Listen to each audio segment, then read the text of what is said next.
What's up everyone, how y'all doing? Jordan here, coming at you live from Lima, Peru.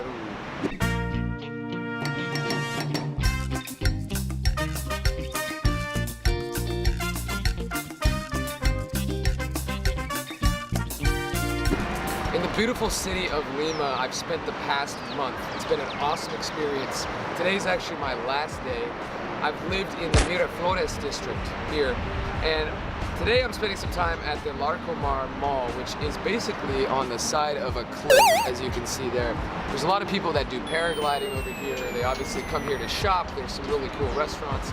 It's an awesome area, and Lima has been my favorite city I've been to thus far. I really enjoy this city for a lot of reasons, and I wanted to bring a recap to the past month, and I wanted to start doing this on a regular basis where I talk about the different places that I'm traveling, since I do travel each month mostly to different cities and different countries, and kind of review my experience and talk about certain things that have been important to me, and as well as maybe share a lesson that might be valuable to other people.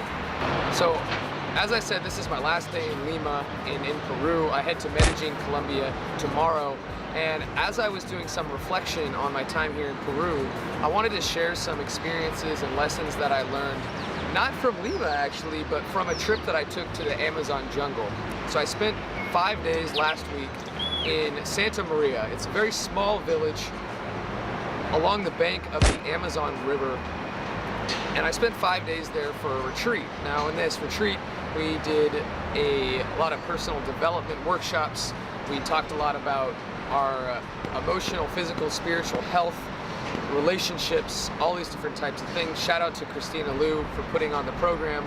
And then we did some different plant and natural medicines that come straight from the jungle, one of those being ayahuasca. I did have some more experiences in complete detail that I wanted to share about this ayahuasca ceremony, and I wrote an article about that. That'll be available below. But I wanted to also take the time to just talk about 3 quick things that I learned from that retreat that I think I'm going to start applying in my everyday life. The first lesson and insight that I wanted to share was about my ego.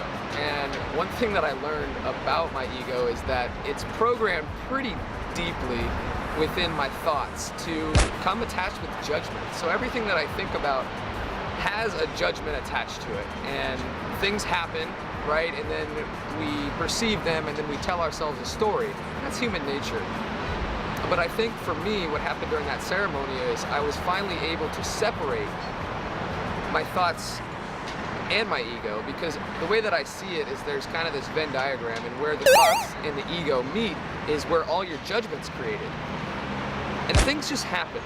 They're not good, they're not bad, things just happen. So the less that we can attach our judgment to things, the happier that we're gonna be, and the easier life's gonna be at peace and just be with your thoughts.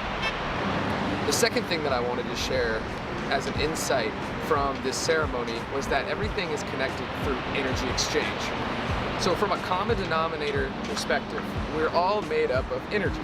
That's things, people, plants, animals. So the way that we interact with each other is an exchange of energy. And really being conscious of what is the energy that I'm bringing to the table. Is it positive? Is it something that is caring and loving to other things and other animals and other people? Because often our environment is a reflection of the energy that we're portraying. So I learned a lot about what I want as far as the energy around me and the energy that I want to perpetuate in my life. The third thing that I wanted to share was that silence can be more powerful than words. And we're in a society today where people rush to fill in silence whenever they hear it. It feels weird, it feels awkward sometimes.